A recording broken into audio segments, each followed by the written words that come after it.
Let's crack open a beer and share some thoughts. It's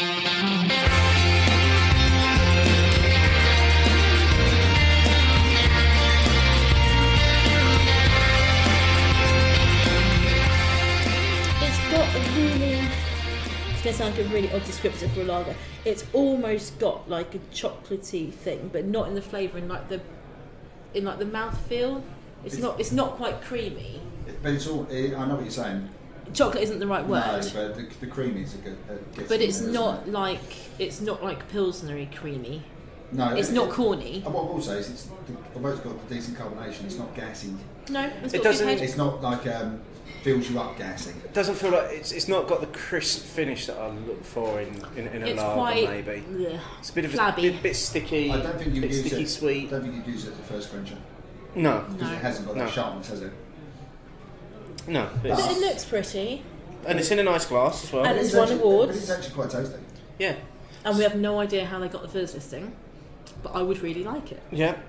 And we're not quite sure how to pronounce it either. So it's not. I think it's. They said Paolozzi, but Paolozzi. They could just Paolozzi. well. See, I think it's Paolozzi.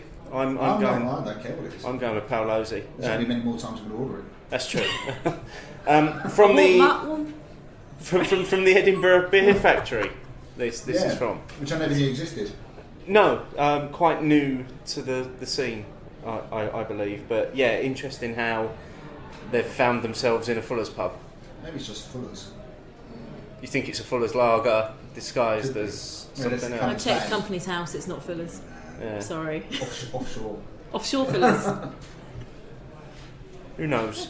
Well, we're going to carry on enjoying this. And by now people would have realised that it's not just me and you again. No. We seem to be unable to just record on our own these days. We don't like each other. People need to know. We always have to have a third wheel, don't we? Just to ease the... to look after us. Yeah.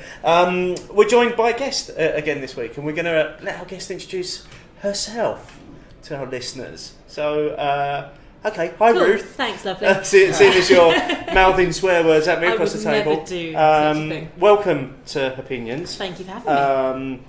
Tell us a little bit about yourself. So, my name is Ruth. I am, I think, officially a beer geek. So I work for a brewery and spend the time I'm not selling beer, talking about beer, I think. And being sarcastic with it, obviously, in small doses. Sarcastically talking about beer? Sarcastically talking about beer. It comes in between and during. In small doses. Qualified, like a sommelier? I am a qualified beer sommelier with the IBD and maybe a certified Cicerone, but I haven't got the results from the exam back yet. Ooh, when do you expect those? Next week. I don't think I've passed. It was really hard. Really, really, really hard. Yeah, I remember talking to Melissa about that and she said it was incredibly difficult at different levels as well. It's just...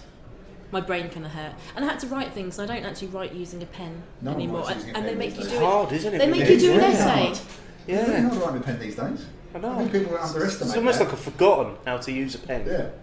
But if I pass it, then I think that Melissa and I will be the two women in the UK who have got the Cicerone and sommelier qualifications. Oh wow!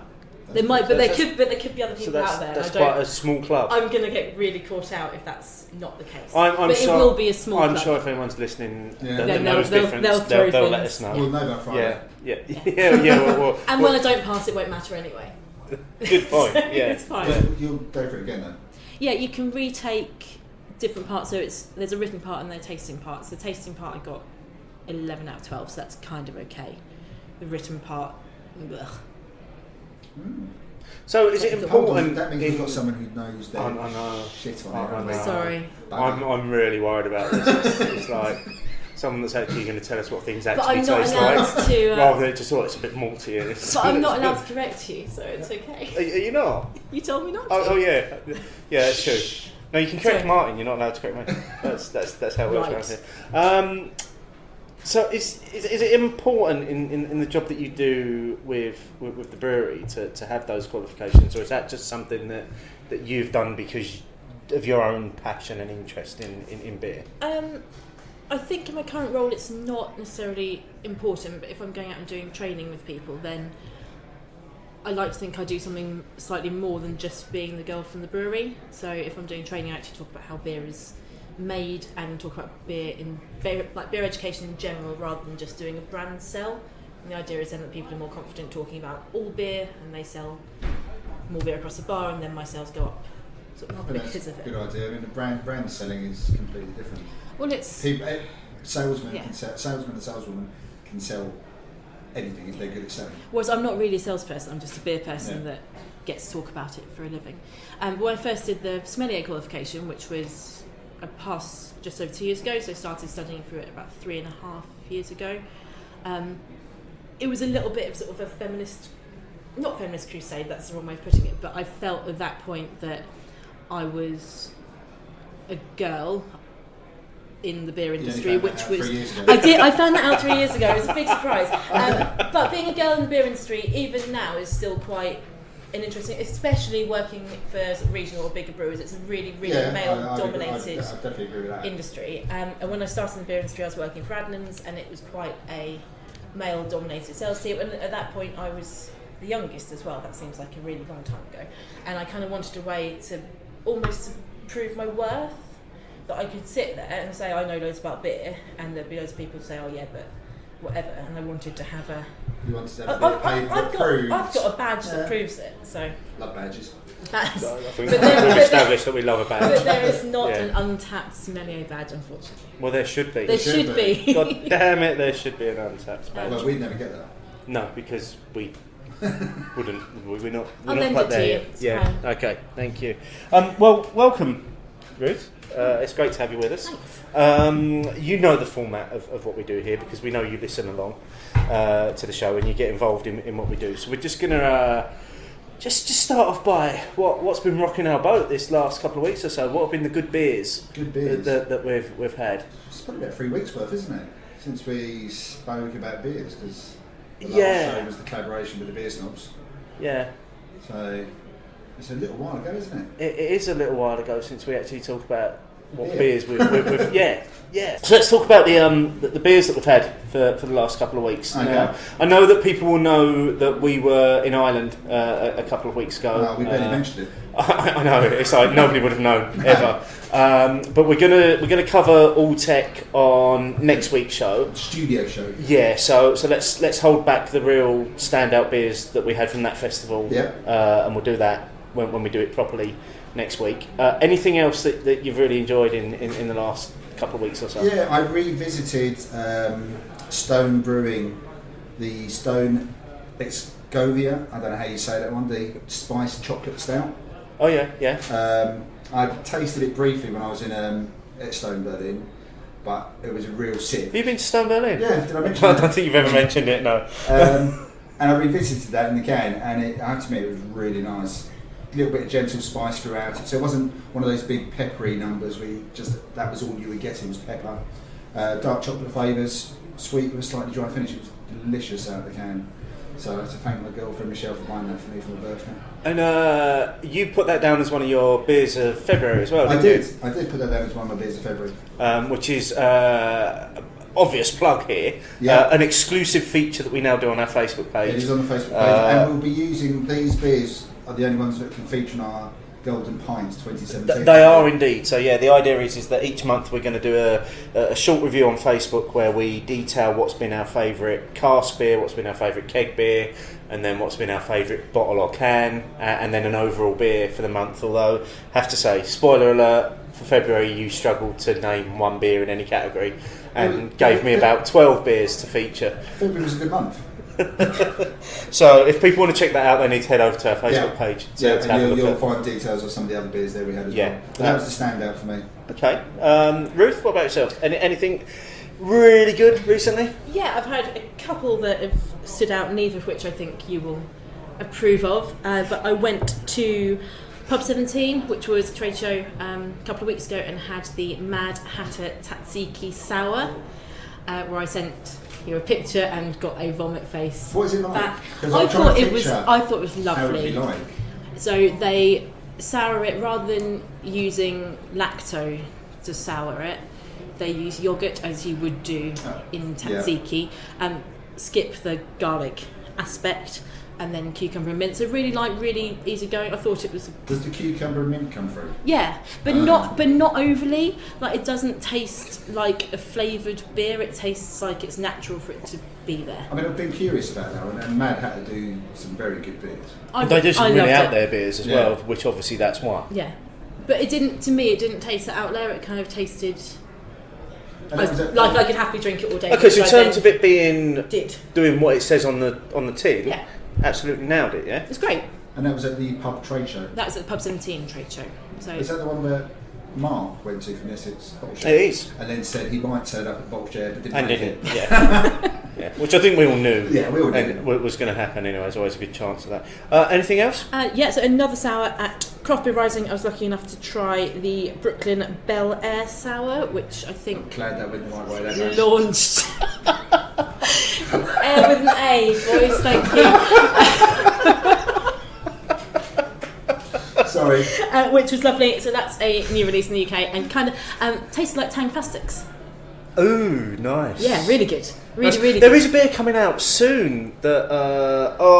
What did I have it to remind me of Haribo's then recently? It reminds me of Haribo's. A brewery have made a beer that they Using chucked Haribo. a load of Haribo Tang Fastics Dry Haribo into the brewing process. Can you imagine how messy it must have been? And orange as well. So I think the beer's called Candy Tastic or something like that, and it's out soon. It's in cans. It's going to be in orange cans. What went in Siren Hot Candy? Sorry, I forgot about that. I quite enjoyed Siren Hot Candy recently as well. I don't know.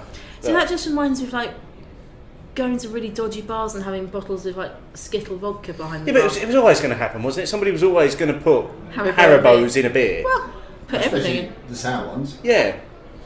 It's almost a perfect But match. I can't, they must get really, unless it dissolves completely, wouldn't there be quite a lot of gunk left over? I It think don't dissolve. they Well, no, do, 'cause you don't put they? Because it- at a certain heat, it's gum. Surely it's going to dissolve. It depends where they add it. Do they add them in the boil? Because then you've got a load of sugar that turns into loads of booze. If Haribo contains See, in fermentable my head, sugar. I'm thinking dry hopping. Dry Haribo. Dry Haribo in. Yeah. Just getting thrown in at the end. What about you, Steve? What have you had recently? I went to the Turk's Head first birthday in Leeds. Turk's Head is it's a year old now, but it's part of for people that have been to Leeds. There's a bar called Whitelocks, which is like one of the oldest pubs in Leeds. That's the one it's down an alley. They all went there to have my landlord. Yeah. Next door to that, they refurbished half of it to be a craft bar. And rather than to sell the craft stuff across the whole bar, they created this place called the Turk's Head, and that was a year old. And they had a first birthday party, which was also doubled up as a Verdant takeover as well. Okay. So you got to try all the Verdant beers. All the Verdant beers, and there were Verdant, as we know, are specialising in IPAs and double IPAs, and there were some really, really good beers on. So two to mention, and they get crazy names, which we found last month when we did Flavour of the Month as well. Yeah. So one of them was called Maybe One More PSI, which was like a 8 or 9% double IPA. That was okay, that one, but the two standouts for me, there's one called 8 Mansions, again, double IPA, 8%, collab with Howling Hops, really, really drinkable, that one, really, like, just full of flavour, but so easy to drink and really didn't taste 8%. And then I found a beer that I've had from them before, but I've discovered now only comes in pints and cans, which is Headband. Which is their basic IPA at about 5 or 6%. I thought it was a good idea after a night of trying all of their double IPAs to then finish on a couple of pints of Headband. How was Thursday? Yeah. How much bacon did you need? There was lots of bacon consumed on Thursday morning, but that was great to get along and to try all of their beers. Nice idea opening up the craft beer, because the Whitelocks pub is very traditional. Yeah, it is, and it is the complete opposite to traditional as well. You could literally lift this place out of Leeds and drop it in the centre of Shoreditch and nobody would know any different. It's got that sort of feel to it. You know, it's proper like, you know, the metal taps behind the bar and lots of beards and tattoos behind behind the bar serving them. Okay, that sounds good though. As well. But no, it is a great place, and you know, to link their first birthday up with a tap takeover as well. And what they also did, which I was lucky enough to get in on, they put 25 tickets online as well through Eventbrite, which were free. And if you was one of the first 25 to get one of those free tickets, you got your first 3/3 for free. As well, really so nice. that was, and obviously, you know, thanks to the guys in Leeds, one of the guys picked up on that and shared the link round, and we were all planning to go out that night anyway, so we all jumped in and got the tickets, cool. And so it's a great night, and some really good beers. So you caught up with a few people at the same time. Yeah, absolutely. So massive shout out to the Leeds massive as they are, which you're effectively part of. Yeah, almost.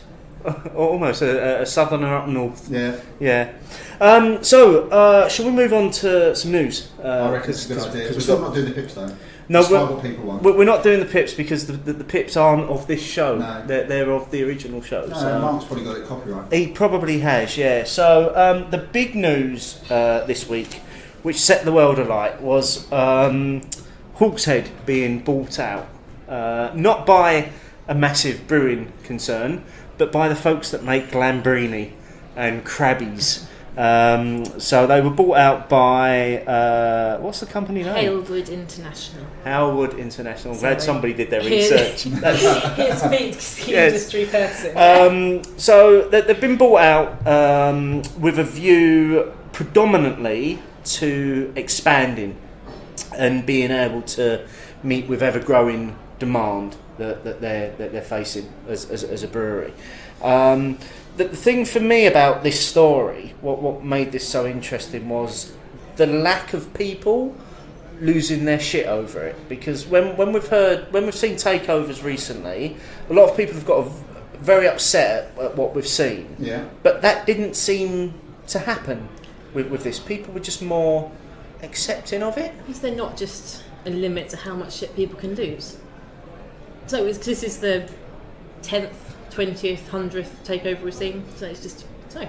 Is it that, or is it that it's because they've essentially been taken over by not a Well, you think brewer. it's because it's not a big brewer, therefore they're not seen as bad and evil. Yeah. So so from what I understand, because Conor Murphy wrote a piece on this. A balanced piece, which basically had an interview with the owner. Yeah. And he's in his early 60s now. Yeah. And I think part of his rationale was he wanted to sell it on as a going concern to keep the brewery going still, and to make sure that everyone who they had brought in still had a role in the brewery as well. So I can understand him wanting to look for a buyer in his 60s. That's perfectly understandable. I think also people, say if you go back to Camden, people had crowdfunded that. That's why so people were invested in it. People had invested emotionally. And so it's like they're selling their business rather than... Yeah, whereas Hawkshead were privately owned, so effectively they can do what they like with it. Mm-hmm. They needed to find someone, because if you're in your 60s, there's a limit to how long you can carry on wanting to do day-to-day running of it. And also, as I said, Hawkshead are not meeting demand, aren't they? And from what I can gather, it's a 50% buyout, is that correct? I'm not sure, actually. But from what I've read, then actually what they're going to gain is all of Halewood's distribution, which can only be a good thing, and cash. And what I've read is that actually they didn't have loads of money set up in the beginning, where other people who have done crowdfunding, that kind of thing, have had money up front, so they've grown from nothing and are kind of almost doing the reverse, which... They're 65% of their output, because they did a cask blog as well, didn't they? Yeah. So after the Cladwalls thing, everyone did their cask blogs, and they did one, and they're 65%, if I'm correct, is their cask sales. I think there probably is a bit about that, but they're not quite craft enough to have people losing their shit about it as well. You say that though, that they're not quite craft enough. They're one of the breweries that have always been part of the Rainbow Project. Now, that's very much considered as... I'm probably going to get shit for this, but the craft elite take part in the in the Rainbow Project. For that. Steve said it. But they are very much the cream of British craft breweries that take part. I think one of the reasons why I like Hawkshead being part of that is that I don't see them as craft per se. I see them more more traditional. I see them more like an Adams. where they're a traditional brewer And Edmonds for the Lake District. who know how to do modern beer styles as well. Do you think part of it is geography as well? So if 65% of their output is cask, I've never seen their cask in London unless I've been looking in the wrong place. No, that's a good valid point. So do you think that actually the people who might be losing their shit are all sitting in the Lake District? And we don't necessarily know about it if they're not in our little... It might be, but then I suppose if you look at that kind of northwest area and the people that we know from up that way, so Mark Johnson seemed to be fine with it. Connor's piece was very well balanced in terms of looking at it, and I mean I do wonder if some of it comes back to the fact that Howard have Labrini or Lambrini and Crabbies in their stable, and they have no brewing arm. No. They have They're no not a big brewer. they have no beer arm to what they do. So essentially, what Hawkshead are bringing is the piece that's missing in their puzzle. So when we get everyone wins. Well, maybe is that a bad thing? Iceland sell Labrini and Crabbies. Is that a bad thing? No. Bit of information for you. You know, if it brings more Hawkshead to the market, but that was the big news That was, of I the was last surprised week. about it, but when you read the Connor's piece, you can understand the logic behind it. Yeah, and we'll link through to that in the show notes, so you can read that and you can make up your own mind. Next up, we've got a piece about Camera's national executive candidates. Mutiny on the Camera. This is 3 of the members of the revitalisation project. Possibly a Freudian slip there. Three members of the revitalisation project are standing for Camera's national executive in a bid to drive through the reforms that they put forward that Camera essentially tried to shelve. Yeah, and 3 of those guys were the ones who presented to the British Beer Writers Guild, which we spoke about, didn't we? Which we went and spoke about, and they were on there, and they all expressed their opinion, the same opinion, but they didn't feel it was going along quite fast enough. So we picked up their frustrations on that evening. Yeah. They're now standing for the executive, and I voted for them as well. You're obviously at the moment. Well, I got Camera update for our listeners. I got my membership confirmed today via email, so I'm in now. But obviously, you're more invested in Camera than I am. Yes. Essentially, does this mean they're trying to get themselves in a position where they can drive through the proposals that they've made? I think that's exactly what they're trying to do. And that's got to be a good thing, right? Yeah, but I think it also means it could become quite divisive within the organisation. Okay. I think you could have quite. It could be an interesting. If anyone listens to this and actually goes to the AGM, I reckon that'd be quite an interesting AGM this year in Bournemouth. Because isn't it previously normally you've only been able to select the people if you're at the AGM. The voting normally takes place at the AGM, doesn't it? You can vote for the national executive outside of the AGM, but until last year, I don't think you could vote for any of the motions unless you're at the AGM. You can now vote. You should be able to vote for the motions even if you're not at the AGM. Right. So we'll just watch this space on that one and see what happens. Yeah, I mean it's a little bit exciting actually that. You know, there's just as you've joined. There's this mutiny that seems to be taking place that they want to. You know, we like I said in that show that we did as a follow up when we went to that event. They were very, very passionate about what they've done over the last 18 months, and you could sense the frustration. They've done a lot of work. Even if you don't agree with all the outcome, they've done a lot of work. I did go to one of the revitalisation meetings in Leyton Orient, and they've done a lot of work, those guys. So I can understand their frustration when it seems to go then on a bit of a back burner. Even though it's probably not on a back burner, publicly it appears to be. Yeah. Okay. Well, we can only watch this space on that one. Some new beer news. So Fuller's unveiled the biggest beer launch in a generation. It wasn't the biggest beer launch. Keg London Pride. Yeah. It wasn't Keg London Pride. Keg London Pride already exists. Okay. Yes, it was the unfiltered. It was a different badged. Slightly hazy version of Keg London Pride. Unpasteurised, centrifuged to retain taste, complexity and Fuller's character. Which does sort of imply that the keg beer probably doesn't do any of those things. The result is a hazy, hoppy, tasty beer in a keg. Well, you've tasted it. I have tasted it. I went along to the launch of it, actually, and it was... I have to admit, I was a little disappointed when we got there. having been promised the biggest beer launch in a generation, to be presented with a London Pride unfiltered badge. I would argue them doing their keg line that started to produce keg beers a couple of years ago per se outside of London Pride, like their Montana, their IPA was a bigger beer launch. Well, and their seasonal kegs that they're doing this year as well. But it was an interesting event because they obviously launched it the night before Craft Beer Rising with an aim of obviously hitting the Craft Beer Rising crowd as well. It was interesting to listen to John Keenan talk about the beer and the process that they've gone through to brew it and why they've decided to brew it as well. I think they're targeting a slightly different sector of the market from what they've previously targeted. I think only time will tell on this one though, because I mean we're recording tonight in the Fuller's pub in the centre of London, so we're in the Counting House. Which we're very grateful to them lending us this room, but it's not on in the bar. It was launched 2 weeks ago. It's not on in the bar, and when we asked the staff if they had any cans of it, because there were cans of it available, they had no idea what we were talking about. See, that's poor. So if you're going to do a big launch, everyone should know about it. But I don't think it's aimed necessarily at this type of pub. Well, no, but they should still know about it. They should have it available. really, a pub in the city of London I don't. wouldn't lap up a keg. I kind of don't. Hazy, I hoppy. don't get it. I'd probably agree just- with yeah. Ruth that this may not be their target market. I'd expect it maybe to be on a parcel yard where you've got lots of people travelling through. With the Counting House here, And it would be a lot of train people beer, come in regularly. Train beer, exactly. You can take pints in this. But yeah, I'm when you told me what it was, because I didn't go to the launch. No, you were behaving yourself. I was being before good. we went to Dublin. Before we went to Dublin, I thought I was a little bit like, oh. In fairness, it tastes good. Like, it doesn't taste horrible by any.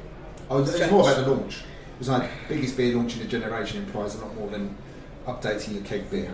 I think I agree with you that actually they're already, if those want to tackle the craft market, they're already doing that quite well with their existing Yeah, so keg range. your Frontier, Montana, the keg IPA, Wild River's on keg as well now.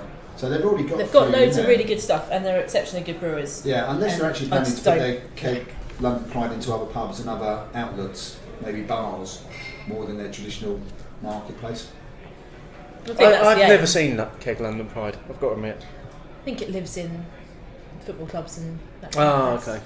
None of the football clubs I've or, gone to. or theatres or anywhere that's not kind of cask Cask friendly, yeah. So I understand entirely what they're trying to do. I just don't really see it.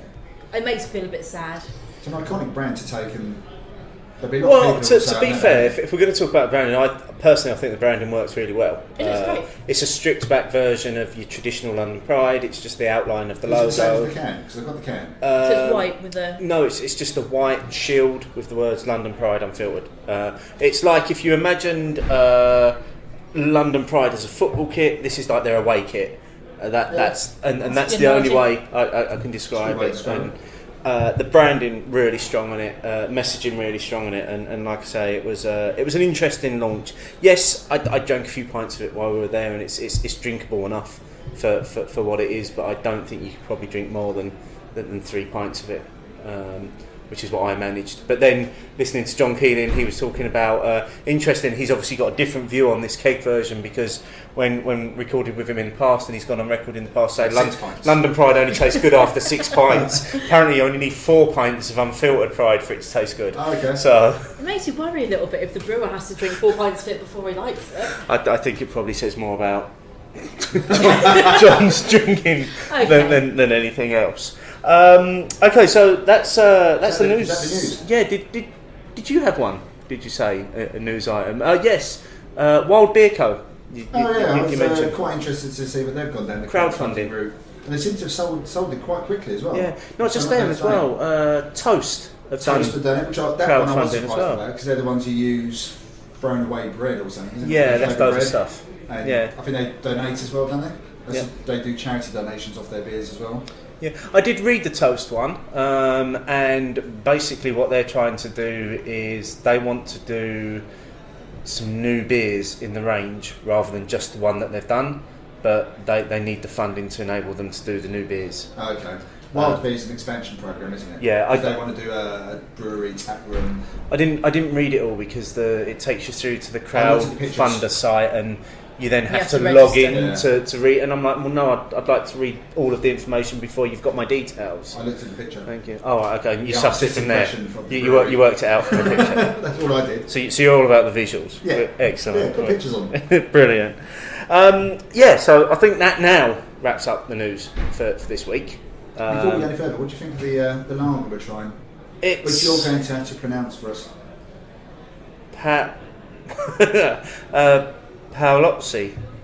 Paolozzi. It's by Edinburgh Paolozzi. Beer Factory. Yeah, Edinburgh Beer Factory, a beer which I don't think any of us have seen before. No, I've heard of them. It's nice enough. I'm struggling a little bit with it, to be honest. You are struggling with it because we're basically finished it, and we've been doing the talking. Yeah, it's okay. It's okay. It's not sharp. It's one to drink while it's cold. It doesn't benefit from warming up, does it? Not at all. No. Because I think that creamy mouthfeel doesn't help when it warms up. No, but again, it's obviously being targeted at a certain portion of the market, and quite distinctive branding on the bar here. It looks good. The glassware's good. Yeah, the glassware's very nice. Yeah. The tall, appears to narrow be well glass. named. Yeah. Although I still don't understand why an Edinburgh Beer Factory chosen a name which has Italian influences. Maybe that's one for another day. Okay. But someone could tell us, perhaps. Yes, if somebody I'm sure knows. they'll be listening. One of our Scottish listeners. What is that link between Scotland and Italy that's so strong? Yeah. Why? There's plenty of other lager producing countries. There is. Is it because when the Romans first landed, they just went north? Well, I think the other thing is it's meant to be a Munich Hells, which confuses me even more that it's got an Italian name with a German beer style. I didn't know that. In Edinburgh. I was thinking it was a bit more Kolschy, but I just thought it tasted like lager. Tasted like lagerish. It tasted a bit lagerish. We like lagerish. It's taking all of my strength to not pull you up on describing all lager tasting the same. Well, go on then. No. That's why you're here. Yes. That's why I invited somebody who knows shit. Not all lager is yellow and fizzy. Well, we know that. Yeah, So you can't have it as a general term. No, but I prefer Belgian-y to lagery. for this sort of lager, it's very lagery. I know. Without the fizz. Yeah, it's definitely lacking on carbonation, isn't it? Yeah. I quite like that, but it doesn't benefit from warming up. No. It's got that soft mouthfeel, which just gets a bit when it's warm. It hasn't got. Cloying. It hasn't got enough bitterness for me. I think that's what it is. It hasn't got that sort of drying quality around the sides that once you make to actually have some more. There's no edges to it, is there? Well, like I said earlier, it just doesn't have that crisp Fluffy. finish for me, and I like a crisp finish on a lager. If you're going to have a lager, cold, crisp, why are we here? Of this week's show, why are we here? Why are we here? This week? Why are we recording in a pub, Steve? Well, because we asked the question this week. Opinions, opinions, opinions, opinions. With off-trade sales overtaking on-trade, why do you choose to drink at home instead of in the pub?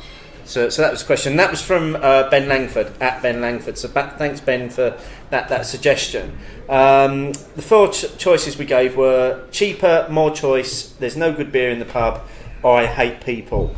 Which I'm not surprised that had a good showing. That may be more reflective of Steve's mood for the fourth one. To be fair, I think it's reflective of your audience. No, they were Ben's suggestions as well. It wasn't just Ben's question; it was his suggestions as well. But for some reason, this poll this week seemed to elicit a lot of interest. So it was a record-breaking poll. We've never had so many votes for polls. We had 419 votes in total. So thanks to everybody for voting on this. 32% of people, which was the leading majority, went for more choice.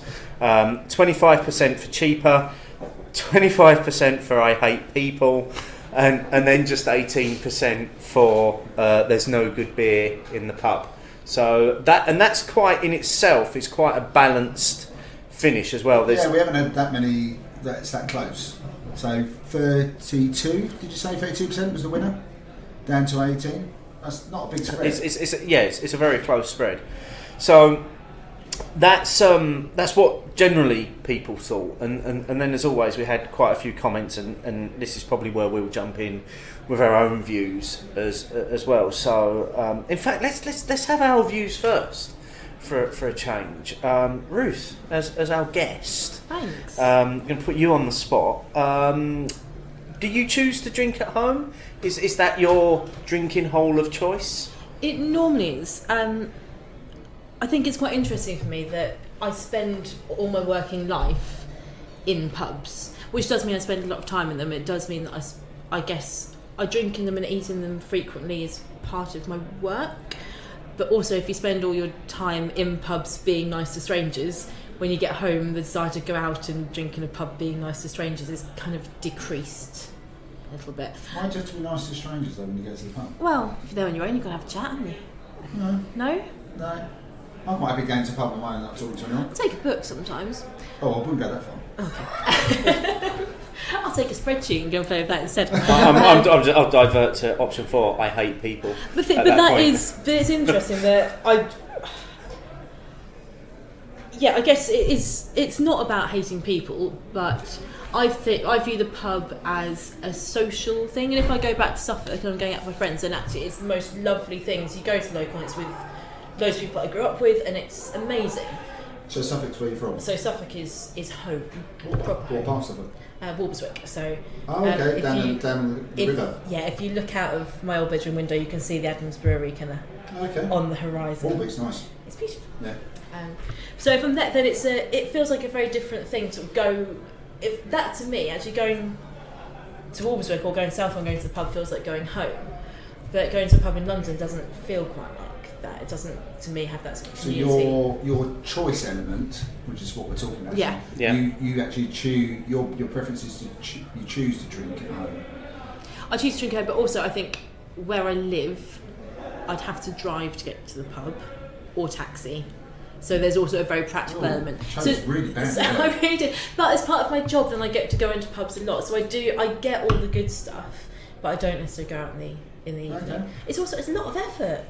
Like, What? I could sit on the sofa. Going to the pub is I effort. could sit on the Sorry, sofa no, in my no, pyjamas. See, now Very happily. that's a really Really interesting happily. point, because I can't be I'm going to arsed, have I'm another old. beer while we're talking One- about one- this, because there's no way I'm having to go into the pub, isn't one it? of the things that a lot of It's people true. fed back on the poll this week, and I'm going to name check all of these folks as well. So Leanne the Ginger at Leanger, Janice Dunn at Mrs. Beer Snob, Catsuel at Katrinas, and also Boak and Bailey all cited that they'd much rather sit at home in their pyjamas and drink beer than actually go out to the pub. So girls like pyjamas is what we've essentially discovered there. It would seem as though the majority of those are girls would prefer to sit at home and drink in their pyjamas. Not impressed with that. Rather, are you not? No. I feel really bad about it that there is a degree of laziness, and my livelihood. Is it laziness? No, but it is. Or My is- livelihood or is it home relies on comforts? pubs. It is. Because one of the other things that people fed back was along the lines of, when you're at home, you can do other things as well as drink beer. So you can watch a movie, you can watch the latest TV. You don't have to queue for the toilet.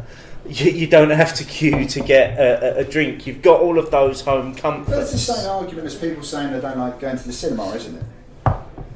Who either pirate the films or wait till they come out on DVD. There is an experience element, isn't there? Watching the one of the big Marvel releases is fantastic at the cinema. It is. That's the thing you want to watch. Big screen, big sound. It can't be matched watching it at home. No, I agree with that actually, but then the flip side of that is you have to find the right place to watch it or to enjoy it or to share that experience. Now, personally, I don't have what I consider to be a local, and that's because the pub that's closest to me, the few times I've been in there, is actually quite an intimidating environment to go into. I am talking about the White I Hart. went in there before I came out to record once. Yeah, I think the experiences I've had in there is that the White Hart have got this kind of gravity cask bar around the back, and I've mentioned this before. So they'll always have 8 real ales on, but where the beers are situated on the bar is in what I call locals corner. So all the locals all sit around that corner of the bar, and they sit at the bar on the bar stools. There's one sat at the bar, and then there's probably another row of them standing. So to actually get to see the beers, you've got to get through 2 rows of locals who all know each other, and I find that quite intimidating. But is that because you're going in on your own? Yes, I think it is. So I think it's interesting that solo drinking is a really different, in a pub in particular, is a really different experience than going in with your own friends. Depends on the pub, doesn't it? Well, if you were a local, then you'd view that completely differently. If that was what you consider to be your kind of home territory, and you were one of those guys sitting on a bar stool looking at beer, then you feel entirely at home and you would go there more often. But it's not. You need to go there more often. That's what it is. Make friends. Oh, Steve.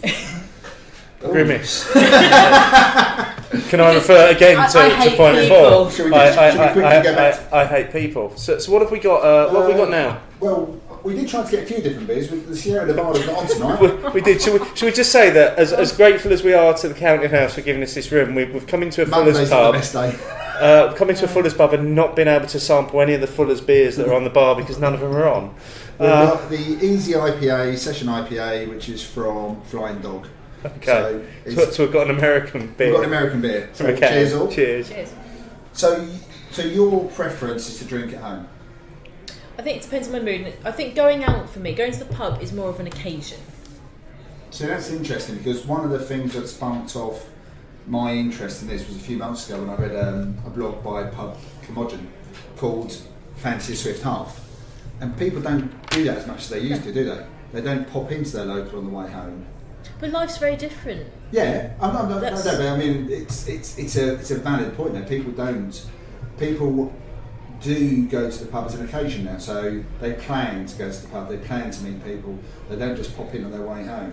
I know that life has changed, but it's still a factor. People don't do the swift half anymore. And that was one of the things that I think I name checked it a couple of months ago. I was really interested in thinking, I do exactly that. I walk past a lovely pub on my way home every night, the Bricklayers, and I don't pop in there very often. So, whereas if that was me, I would. You would pop into the Bricklayers, wouldn't you? Yeah, because it's an Adnams pub. It's an Adnams pub, so it's always a good start. And I know what's going to be in there. Yeah. And I know I'm probably going to be able to have a couple of pints and be quite happy about that. But then again, that might be a slightly different situation for me. And again, this ties into what quite a lot of people said in terms of other things that stop them from going to the pub. So we're saying about it being an occasion, or it's not just something that you do on the way home. A lot of people saying, so there were over 10 comments of people that were saying that they've got parental issues where they've either got young children or a young family, and that they don't feel as though it's necessarily right for them to be popping into the pub on the way home, because they'd much rather get home and spend time with their family and with their kids. Completely understand that. Life moves on, life changes, and society has changed as well. Yeah, it's interesting. I took my mum to the pub to do research for this. I had to drag her, kicking and screaming, obviously. But her main point was actually, as men and women's roles have changed, it used to be, when she was growing up, it was a man's reward to go to the pub after work, and you would go and have pints with your mates and go home and dinner would magically be ready. But now men and women are both going out to work and share responsibilities and share childcare. It's a different thing. Would you not feel a bit guilty if you were just sitting in the pub waiting for someone to cook you a meal when you got home? I wouldn't expect anyone to cook me a meal if I went to the pub anyway. But I don't have the fact that I'm going home for someone to cook me the meal. So when I'm going back to mine in Colchester, I'm going back to my house. I can still pop into the local on the way home, but I still don't do it all the time. I'll do it if I want to get the bus, because the bus stop right outside, and I might have 15 minutes, and then I will pop in.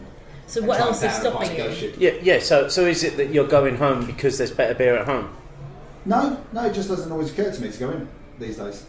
But I do less lunchtime drinking these days as well. I think it's a societal thing. Is it a conscious thing? Is it a health thing? I don't think it's a health thing, because, like Steve said, there's a good chance I'll crack a beer when I get in. So it's not a health thing. So I'm still consuming dead calories whether I'm having them at home or in the pub. So that bit doesn't bother me about that. I actually, when I do think about it, I think I should pop in more, because if that pub ever went under, you'd feel really sad. I'd feel guilty. Because once it's gone, it's gone. It's gone, because I would consider that, along with the Victorian cultures, as my local. Even though I've got my Hungry Horse 4 doors away, for me that's not a local to me. It is for a lot of people, but the Bricklayers would be my locals. I do go past it every day. And I think it is a societal thing as well. It's interesting that we talk about locals and popping past them and just happening past the pub on your way home, because a few people fed back on the actual locale of the pub as well, so it's not necessarily that easy to get to a pub. So our yard brewery at Graham Reese said, what about the fact that there's no local pub nearby? Yeah. Should we consider that? Chris Elston at Elston's Beer Blog, geography and availability both play huge roles in this, so it's not quite that simple. And then Phil Kite at the Great Cubbio said, a combo of a lack of a decent pub near home, and it's not really being compatible with a commute by car to drink post work. So it's not necessarily just that easy as we're not going to the pub anymore, or we're not popping in for that swift half. It's that actually on our way home that there isn't anywhere to go for a swift half. Oh yeah, I mean, I know what you're saying about the White Hart, and although they had the 8 or 9 on cast gravity, sometimes the choice is very local to our area in Essex and a bit not too bothered about it. But Bricklayers in Victoria, even though the Victoria's 10 minutes the other way, Victorian Bricklayers do have a fantastic selection, so I haven't got that as an excuse. No, you haven't. So why would you not go 10 minutes the other way to go to the Victoria? Is it because it's 10 minutes the other way? Because it's 10 minutes the other way. I mean, I've walked up that hill to yours, and the Victoria's even further down that hill. Well, yeah. I wouldn't be going another 10 minutes the other way to give me a 30-minute walk uphill. No, exactly. That's the thing. I would have extended the journey home. So that comes down to the locale then, doesn't it? That It's not ideal for you. No, it's not ideal, but it's not imperfect either. Even when I used to live that end of town, I used to walk past Victoria. I almost rented a flat on the road which Victoria's on. It's probably a good thing I didn't, because I would not have been able to go past it all the time. No. But yeah, locale does, because you said you're not near a pub, didn't you? Well, I'm not near a pub. No, I have to. Yeah, it's about 2 miles away to drive to what used to be my local. Right, so effectively it's a drive. Yeah. Steve, you're saying that really, you did your walk. I'm a 10-minute walk from. Yeah, you're a 10-minute walk from the White Hart. And I did my walk around with them as well. And the White Hart's probably the best of the bunch in local pub terms. Easily, in terms. You take spoons out of the equation. Yeah, you have to take spoons out of the But now equation. you've got vouchers. Not yet, but I will have vouchers soon, and I can't you may wait. well be going to Spoons and Whittam on more regular basis. Yeah, I may become well known And in you can there. make friends in there. Maybe.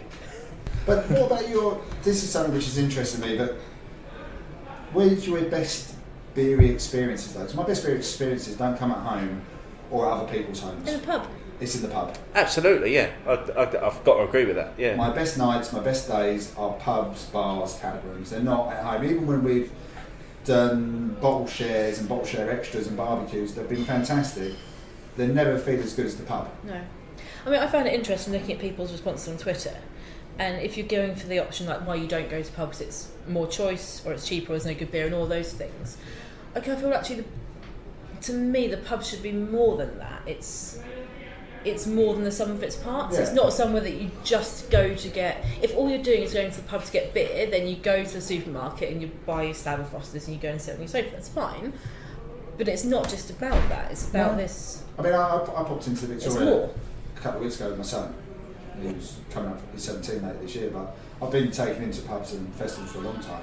But we were coming back from the Lego Batman movie, popped in there, and they had a fantastic selection. I think I messaged you saying they had like 5 or 6 beers on. It was like Northern Tap Takeover, wasn't it? Yeah, Northern Monk beers. And Northern Monk, Magic Rock, and who was the other one? I can't remember who the other one was, but it was just like there was 5. Probably out of Hawkshead. 7 that I had to have. And we just stopped in there for a couple of hours. It's a very friendly place, but it doesn't feel like you have. It's not the same experience as you have in the White Hart. No, but even putting that to one side and going back to when I did my walkabout around Whittam, what I did see in those pubs that had those locals corners were that you could see that they were a strong community hub. They were places that people will go to meet other people. Yeah, and you need that for a pub's life. You know, the one place I went into, the Woolpack in which was the place that sold the Whittam Brewery beer that's no longer brewed in Whittam, but it's only available in that pub. That there were fellas sitting in there in the corner playing board games and chess and that sort of thing, and so you could see that they went to the pub to do that activity or to meet other people. And even in the White Hart, you know, there's that community spirit. So you know, I think the pub is still important for that. I suppose from my point of view is one of the things that I look for is choice, and the thing that I struggled with on that day when I visited those 13 pubs was choice and finding beers that I wanted to drink possibly over and over again. It didn't happen, apart from the one pub that was selling punk IPA in bottles. But if the atmosphere is good and the staff are friendly and the toilets are clean and all the other boxes are ticked, and as long as the beer is in good nick, does the range really... It doesn't really matter? No, because one of the pubs that I went into towards the end, when, to be fair, I had a few by that point, and I went in there and there was a few fellas that had a few at the bar as well, and I ended up chatting to them and ended up playing pool with one of them. So it wasn't about it? Well, it was him and his dog that I ended up playing pool against, which was... Did the dog win? That's a real experience. There's a picture like that, isn't there? I there? don't actually remember who won, to be fair, but it was nice because they were quite, who wants a game of pool? And I was like, yeah, I have a game, and then all of a sudden I'm playing pool with these random people that I've met in the bar. So that's a community thing, not a beer thing. Yeah. And I think sometimes you need to separate the two. Yeah, I think it's a good point. I mean, you don't need 20 different beers on. No. The thing I found when I've been doing all of my copious notes and graph making and all those things this week, the thing I found really interesting is... just disclaimer, Ruth prepared. I'm so sorry. For this tonight. I'm a massive nerd, we know this. I know. The thing I found interesting was when I was growing up, if you wanted to go and meet your friends, and the place you went was the pub, and that was the hub of the community. And we all sit here saying, I hate people, and I thought actually it's not that, although that's why I voted. Is it I hate strangers? They're not my people, and actually now I wonder if you don't go to the pub to find your community, because your community lives in your phone. So where you would once go to the pub and that was where you met your mates and you had a chat, actually I can now sit at home and I can be talking to someone, I can be on Facebook, I can be on Twitter, and so your community comes to you. You don't have to go out and find it. And so when you go to the White Hart, actually their community is around that bar, and your community is on Twitter. And that ties in quite nicely to Pete's latest blog. It does. Well. And yeah, we'll come on to that, because I just want to pick up on that point. That one point. That one point about meeting people through Twitter.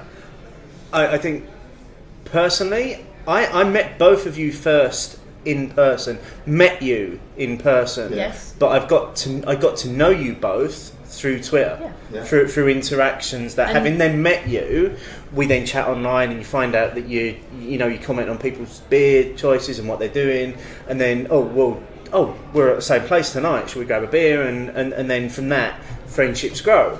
And I think it's interesting that I've commented before, essentially my entire circle of friends are people that I have met first on Twitter. But the friendships have been cemented in the pub. Yeah, absolutely. They wouldn't have been cemented online. Yeah, but when I didn't do as much numbers and graph stuff as Ruth did. But two things that stood out for me, that I used to love watching football in the pub when I was quite happy to have macro lager. Now that I like something else, I find that most pubs that show football don't serve beer I want to have. Not all, but most. So if they show football, there's a good chance there's nothing on offer that I really want to spend my money on. Whereas years ago, I was quite happy to just find somewhere to watch the football. So that for me is another reason what's one of the reasons that I don't go to the pub, because I can't watch the football and have decent beer. Another one, a lot of people probably don't go to the pub, is because you can't smoke in these days. And somebody commented on that, so pub Curmudgeon. Can't say his name. Curmudgeon. Pub Curmudgeon. At Old Mudgy. Many people would reply because I can smoke at home. Yeah, definitely. And there's. And I think a lot of the numbers and stats probably backing it up across, England, Wales, and Northern Ireland, Scotland. That although our bands came in at different times, the drop off was fairly similar in percentage terms. So for a lot of people, and I think someone else made the point in one of the posts, it might have been Pub Curmudgeon, that if you're in a circle of people who smoke and they no longer want to go to the pub, where you're maybe not going to meet them at the pub anymore. You've lost You that go somewhere else. circle. Or Yeah. you're in the pub and you're with 2 people instead of 4 because 2 people are outside having a cigarette. And then they come back in and the next 2 go out and there's a bit of a relay going on. I've been quite lucky, I've fairly much had a non-smoking circle of friends a lot of the time. So that hasn't really affected me. So for me, I've enjoyed the fact that there's no smoking in pubs. But it must have impacted quite a few people. And they've not probably just said, over a period of time, stop that, I don't want to stand in the rain. Well, it's impacted a lot of pubs as well, because we can look at how many pubs have closed over the past 5 years, and they directly sort of links back to the smoking ban. Yeah, I would say And the increase in sort of drink driving awareness and the increase in health awareness, all of these things. Smoking ban was probably the single biggest one that happened in one moment in time, wasn't it? It was June the 30th you could smoke, July the 1st or something you couldn't. Whereas the drinking thing has been a gradual thing over 30, 40 years, whereas now everyone's really aware about that. This happened overnight. One day you could smoke, one day you couldn't. And that must have impacted people's decisions not to smoke, not to drink in pubs as much. And stay at home, and Yeah. again, it comes back to that, the comfort of your own home. You can sit in your pyjamas. We did have one person said they like to sit at home naked and drink their beer. Who said that? I don't Actually, know. no, That's I don't know. Yeah, Forget that. I didn't say that. You know, but it's just, I suppose it's those home comforts, isn't it? You're at home and you can drink and do what, to a certain extent, what you like. Although one for you, mate, is that Miles Lambert thinks that beer at home can taste as good as any pub kegged beer. However, you can't replicate I cask. think that's the only one I commented on, wasn't it? That was the only one that you Yeah. commented on. I'm You sure he can't- put that in there just for you. Unfortunately. You can't replicate cask at home. Rubbish. Can you? Get a mini cask. Same Oh stuff. No, it's not as good. no, I disagree. I've had I've done the lots of Atkins mini those, casks. yeah, and then they're not as good as a cask Yeah, beer. and Ghost Ship was the last one I got, and I love Ghost Ship, and it wasn't as good. I Interesting. don't think you can replicate cask outside of the pub experience or well delivered at a beer festival. See, Problem I with think a that mini- the pub experience, I think actually the beer could be the same, but the pub experience heightens it and makes it better. I it's think so. delivered. Well, I don't think the Ale House, yeah, it'd be hard to get their cask beer, the beers they deliver, replicate that. it would, and I'm going to come back on both points here. This is really fun. Is that the first one about the mini kegs not being as good, probably because you can't put them through a sparkler, and the other one. Whoa. Since when do we have We're Edmonds not up for a north sparkler? now. Look, you've been in Leeds too much. Since when do we have Edmonds for a sparkler? And the other one being, I can't remember now. You've both pulled me apart over that one. It's a point that you made. Bloody To deserve make it. a point. Well, no, the being in a pub. The experience is heightened by what's going on around you. And actually, I'd rather, Absolutely, yeah. And like, if we've all said that our best drinking experience in the pub, and we kind of said actually it wasn't necessarily about the beer. There's something extra that a pub. Let's just take, for example, and I know we'll do this in a bit more detail next week, but when we were at All Tech, we were hesitant about spending Saturday afternoon in the festival because they were going to be showing the Ireland-France rugby match on the big screens, because we thought the noise and everything would take away from the beer festival. Yeah. They nailed it in terms of the volume, Absolutely no. But showing it, and the atmosphere that was in and there, the numbers. heightened for that couple of hours, heightened my drinking experience. Yes. All of the beers tasted better for that period of Well, time. you did keep going back to one. I did keep going back to one, but you know what I'm like, when I find something I like, I just keep going back again and again and again. It only comes in pints and cans. Mate. It was pints on that one. It was pints on that one. But yeah, But- no, it's right. But that's also why I would still quite happily watch football in pubs. If I could find a pub I wanted to watch it in, which I could have a nice beer. It doesn't need to have a range. I just need a couple of beers that I quite enjoy. They assume that you will only. A lot of pubs that show football are the ones which will sell me Doom, Green King IPA or Macro Lager. I don't want any of those in a plastic glass because I'm watching football. Apparently, I'm going to throw You it can't be somewhere. trusted. Yeah, I can't be trusted. If I'm you're watching football in a rugby, pub. it'd be fine. Yeah, Different experience. it is a different experience. So I cut you off a while back. You were Yeah, sorry. you were about to talk about because Pete McKerry wrote a Pete. blog around very. Did The a timing was immaculate Uncanny. on Uncanny Pete's did a blog. poll on Friday, didn't Yeah. he? And so he did a why do we drink beer, where we drink beer, and he basically just gave two options: home or pubs, bars, tap rooms, with 57% of respondents doing most of their drinking at home. And you know, he commented about, you know, he's quite happy watching on a film or TV at home. I have to admit, when I'm watching film or TV at home, if it's a program I'm really into, I don't really drink the beer. What do you drink? I'll probably, well, when it's not lead, tea. It's killing me, this. Not drinking tea at home. So you won't crack a beer while you're watching a film? A lot of the time, no. See, I think I would, or I think I do. I think I like to enjoy. Again, I suppose it's about heightening that experience. That if I'm drinking something that I'm enjoying, it's going to make the whole experience feel better. Yeah, I don't, because I'm so involved in the film or the TV show, probably. That's where wine comes in big bottles.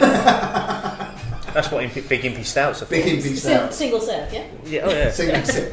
Single pour. Yeah, I bought one of those. I bought one of those wine glasses. You know what? You can get a whole bottle of wine in. You can get one just that put my goes- impy stout in. Yeah, just goes straight down the neck. Just tip. But yeah, I thought it was a very good piece from Pete, and we'll put it in the show notes as well. And in fact, it actually was about twice as long as Pete's normal posts. Yeah, I saw that as well. Yeah. He also got carried away on this one. Yeah.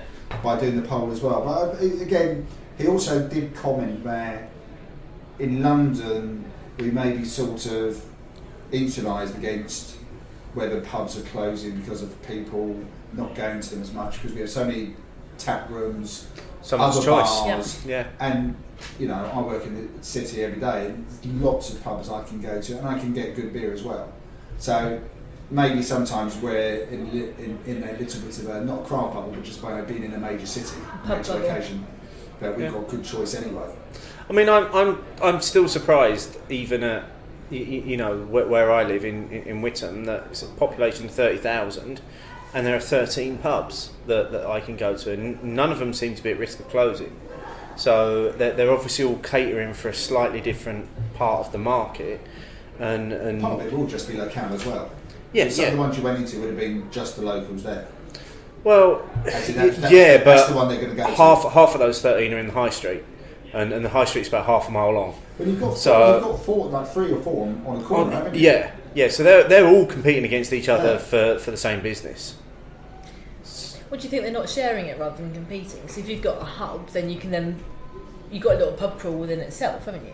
Maybe an element of that, but there'd still be locals. Considering I think 3 of them are owned by Green King, I don't think we've got any worry that any of them are going to be closing down anytime soon.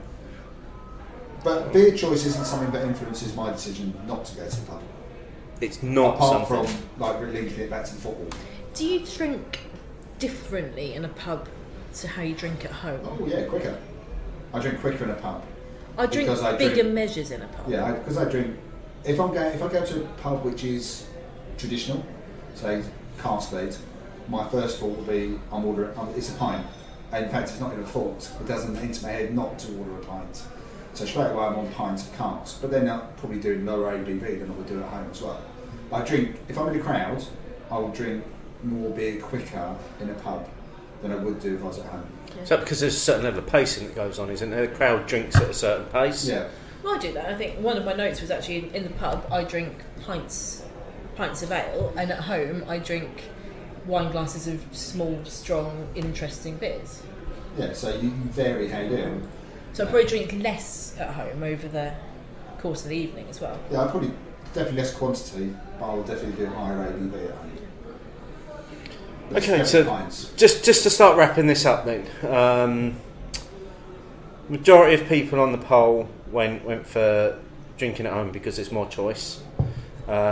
We seem to be a little bit divided in terms of we drink at home because there's choice there, but it's not a reason not to go to the pub. Any final thoughts on this subject, Ruth, as the guest? As a guest, I guess I have any of your stats that you've not got out yet that you want to get out? Give us some more numbers. No, that I found really interesting is that in terms of total beer consumed, so both at home and in pubs in 2000, it was 35.1 million brewers' barrels, with brewers' barrel being 36 gallons. In 2016, it was 26.7, so nearly 9 million. Sorry, I've just learnt something there. What a brewer's barrel is? Yeah. Oh, Christ. So, nearly 9 million brewer's barrels less. So I guess what I was wondering, and we don't have the answers to it, but is that people drinking less alcohol in total, or is it people switching to spirits or to wine or to other things? Either way, from beer consumed in pubs in 2000 was nearly 24 million brewer's barrels, and in 2016 was 13. So it's almost million. half. That's why I found it. You mock is, me for my stats, but they're really interesting. That is a massive. That's a massive change. Massive in drinking change. habits, isn't it? And we wonder, and so we look at all these pubs that have closed, and that's why, because there's half as much. Yeah, beer being because consumed. we associate pubs with beer. Yeah. Even if pubs have a good range of everything else, we associate. And that's pubs where with that's beer. and that's where First and foremost, volume there's- is. It's beer.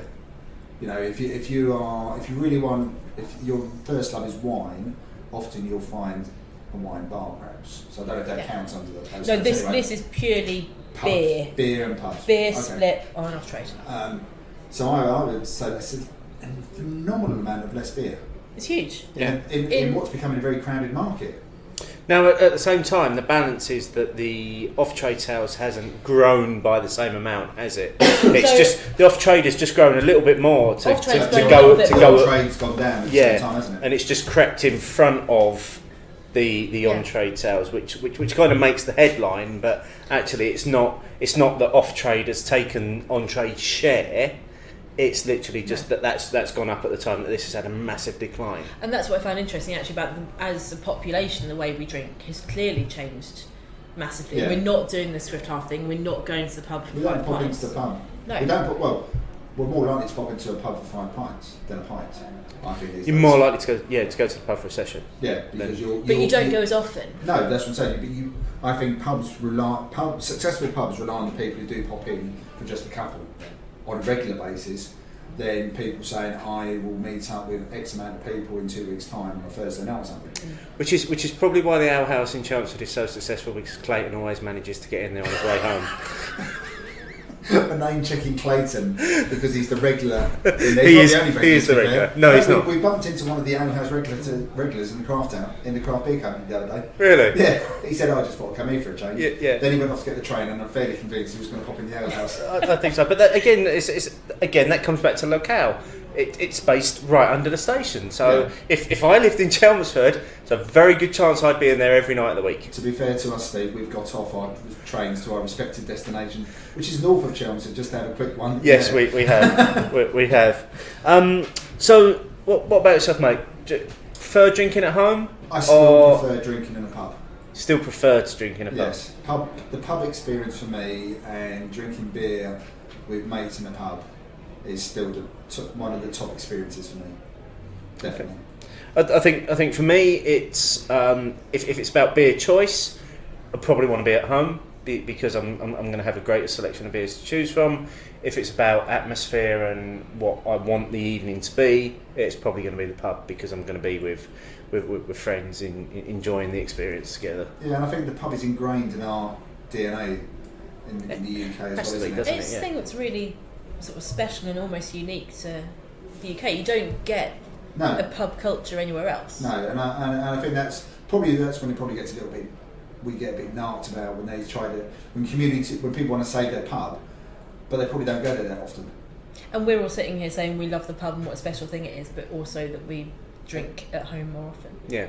I don't know if I drink at home. I was trying to think about that the other day. I drink in the pub less. I think than I I just used drink to. more than you. That might be it. But that's partly because in the city these days, say your long lunches and regular pub lunches is more frowned upon than it used to be. So I think I go to the pub less, but I don't know if I've necessarily replaced all my pub sessions with drinking at home. Okay. So and on that note, Revelation. what about this? what about the beer that we've been You drinking? mean the easy IPA? It goes Yeah. down nicely, doesn't it? It's a nice. I've really enjoyed it. Yeah. Nice example of session IPA. It's light, easy to drink, a little bit of citrus in there, Well balanced. not too bitter. See straight through it. Yeah, it's clear. It's absolutely perfect in terms of No, I think it's, a fantastic. beer to have got us through that discussion. Now we're going to have one more drink this evening as we finish off the final few segments of the show, and I'm a little bit worried Are about. you a bit worried or hesitant, Steve? Even Just a little bit, because Open it. Ruth, tell us what we're going to be drinking. We're going to be drinking gin. Okay. It's exciting gin. Why are we drinking gin on a beer show? We're drinking gin on a beer show because I had it in my bag, because that's the kind of girl I am. But mainly, this is Gin says more about you than us, I think. It really does. Have a sniff, it's lovely. This is a collaboration gin.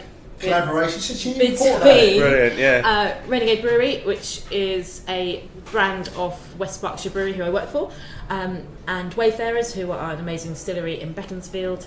And the reason we're drinking it on a beer show is because it's got hops in it. So it's a hop gin? It's a hop gin. It's made in quite an interesting way. So rather than the hops being added and then distilling in a London dry style, which means you distill all the botanicals together, they use a rotovap, so you distill under pressure. A what? A rotovap. It's a cool thing that makes it look like a sort of science lab. It basically means you can distill at a lower temperature, so rather than distilling at sort of 78 degrees-ish, where you get lots of bitterness out of hops, you distill at about 40 degrees-ish, and then you get all the cool stuff going on. So it's almost, you get the same effect as if you dry hopped it. Okay. So You it's... can still smell the juniper though, can't you? Yeah. I've just had a little sniff. Did it make you feel sick? He hasn't pulled his cider face, so that's Wow. good stuff. It actually smells quite nice. Would you It's, go through yours Well, and, shit's the actual bed. it smells a little bit like perfume. What I'd say is have a little taste without the tonic in it. Ooh, nice. Well, no, because you've got to... Well, also, okay, have a smell of it not in the bottle without the tonic in Okay. it. So this... Oh, out of the bottle, the one thing I get straight away is more alcohol once it's in the Also glass. gives you... It's a bigger vessel. I'm getting more juniper now. So I'm going to put it out there now that I'm not a... You hate gin? Not just gin. I'm not a spirit drinker. Okay. At all. It's not something that I've ever really been into. So this is a bit of a challenge for me. So when we first made this, there was a partner beer to go with it. Beer was amazing. So both products are called Ukko. Ukko was the... I'm going to get this wrong now. The Finnish god of the harvest. For everyone listening, Steve has now pulled his cider face. Just had a shudder. So the idea was to have a beer with gin ingredients and a gin with beer ingredients, that kind of way around. A few people have done that, haven't they? Beer with juniper. And it was a Adams did one, Adams did the juniper saison, didn't they? Yeah, and actually it works really, really well as a sort of double act. We've only got gin left, and I thought I'd bring you a nice treat. It's a good thing, Steve. Gin's good. I'm sure it is. I don't. Columbus and Vic Secret are the hops that hopefully you can pick up. Oh no, I wouldn't have picked up any. I can't pick up any. The only any thing hops in I there. felt like there wasn't as much juniper going on. I don't know if that's the hops have taken away from it or they've got less juniper in there. But I wouldn't have been able to tell you. I wouldn't have been able to tell you there was hops in it if you hadn't told me. I think for me, what they add is that kind of tropical note, particularly the sort of Vic Secret adds a kind of tropical fruit aroma.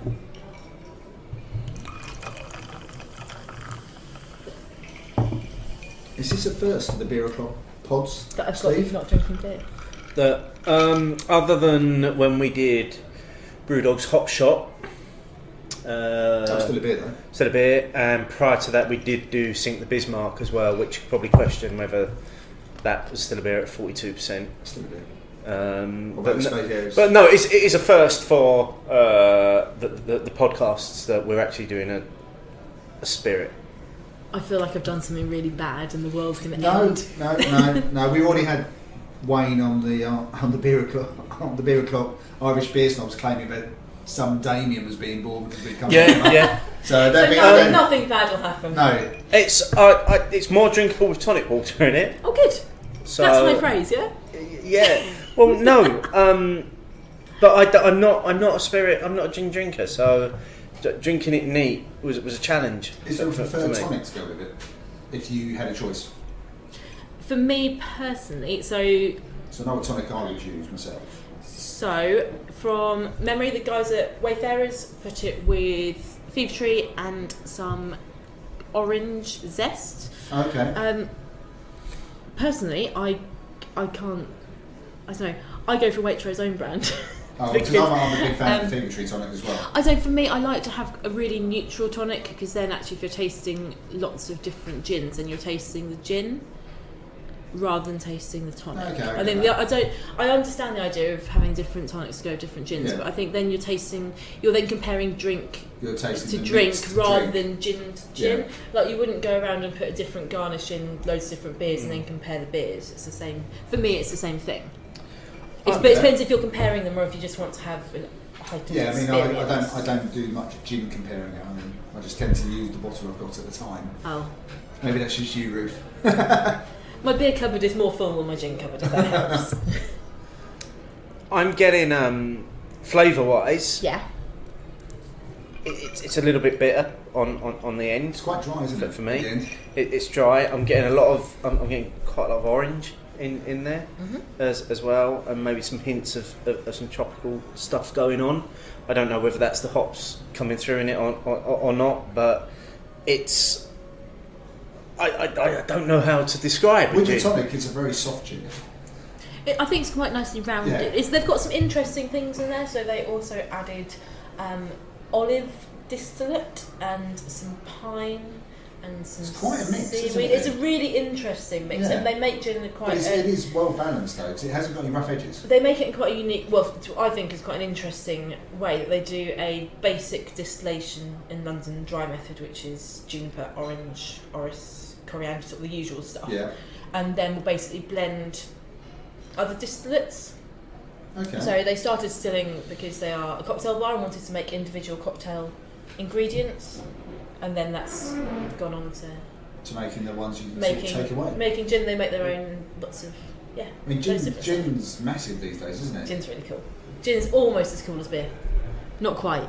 I would agree with that. I do like a good gin. I hated my Christmas party with Edges and Gordons, which I can't stand. I think what's really lovely at the moment is there's a huge range of beers available. There's a huge range of gins. There's loads of different interesting wines. It's not just one thing anymore. There's a whole range of different things to have. There's almost as many gin distillers in London as there are breweries, isn't there? Nearly. You've been listening to the Gin O'Clock Show. Now, back to your regular programming.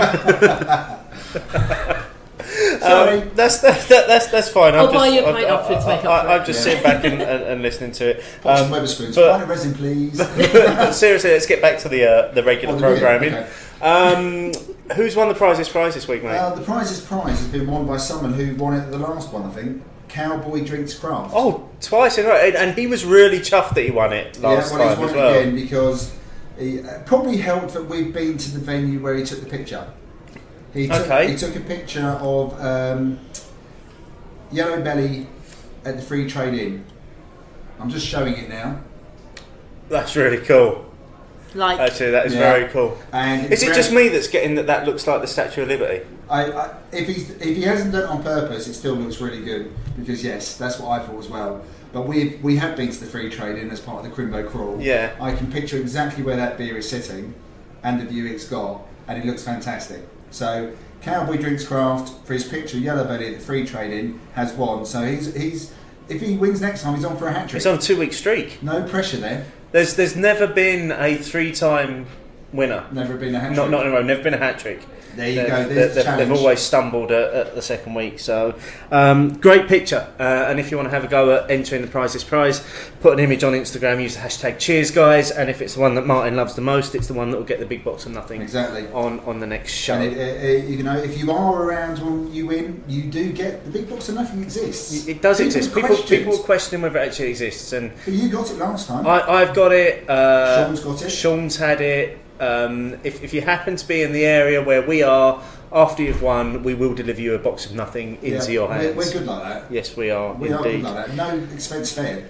Absolutely not, mate. No, unless it's the price of a train ticket to the other end of the country.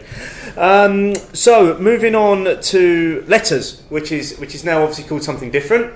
Let us know, write it down. Let us know, write it down. Let us know your thoughts and bitter and lingerness. Write it down. just a couple this week. So firstly, the first letter this week actually comes from me, which is a follow up. It's the Me O'Clock show now. It's a follow up to the last studio show we did where I had a bit of a confession, a moment about my issues with Cannonball at the moment, and a few people came back and said, have you actually spoken to Magic Rock about it to find out if anything's changed? And at that time I hadn't, but I have now. So I did email Rich Burhouse at Magic Rock, who's the managing director up there. I know Rich quite well. I've had a few beers with him. I thought it was only fair for them to have their say on the situation, because I think some people felt that maybe I was being unnecessarily critical. So I just asked outright if anything has changed about it.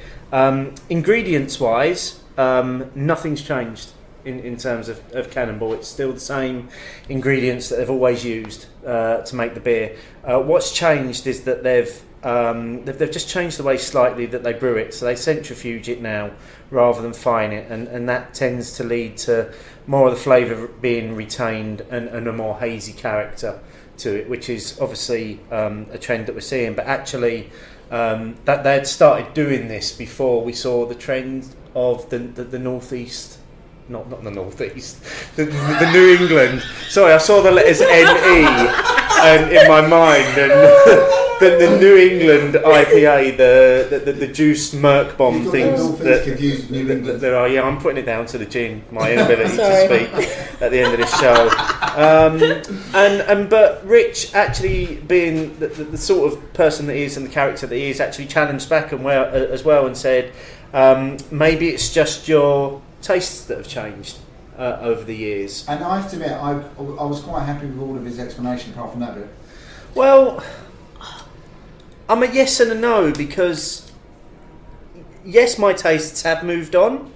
But it was always a staple of yours. Yeah, but if the recipe's the same, then what's changed? Yeah, but you could make your chocolate brownies with the recipe the same and make it differently. You can still make things different with the same quantity, the same recipe. Anyone who cooks or makes anything or whatever it might be, the same product. But equally, the palate can change. So you can get more used to things. So you get more used to bitterness. My palate's changed over years, and I still love a brilliant pint of Landlord. That's well documented now.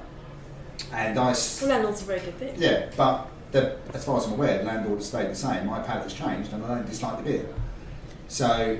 And I think I would probably say the same about another beer that we're both quite close to, Edinburgh Scotia, is still very, very good in terms of what it tastes like, and it doesn't seem to have changed. Yeah, I think Cannonball does taste differently, even if they're brewing it with the same ingredients. They're not brewing it the same way.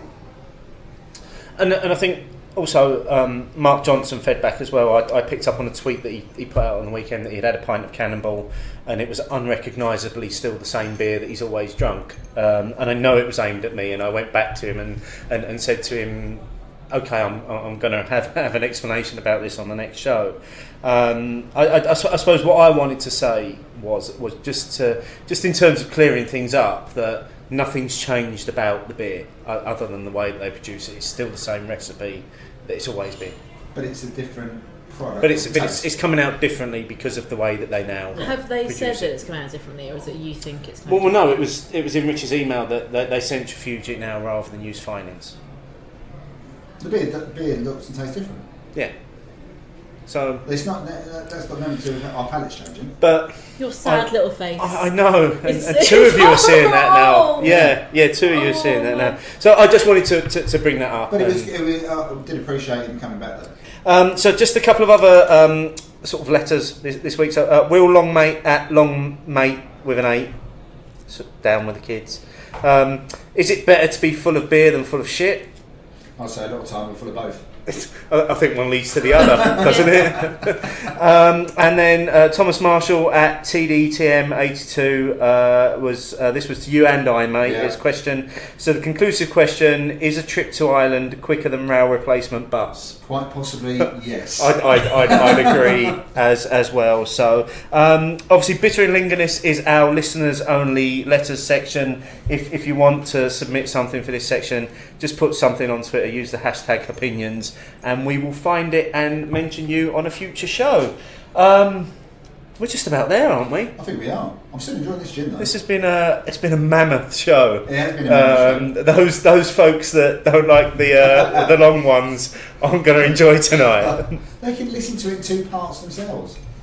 Absolutely. Ruth, it's been an absolute pleasure. Thank you having very much for with us. inviting me. Thanks for bringing all your knowledge and stats. I hope I'm And- well behaved. And the gin. And Anytime. gin as well. Where can people find you on Twitter? Oh, at Beer Fairy, but spelt in a really wanky way.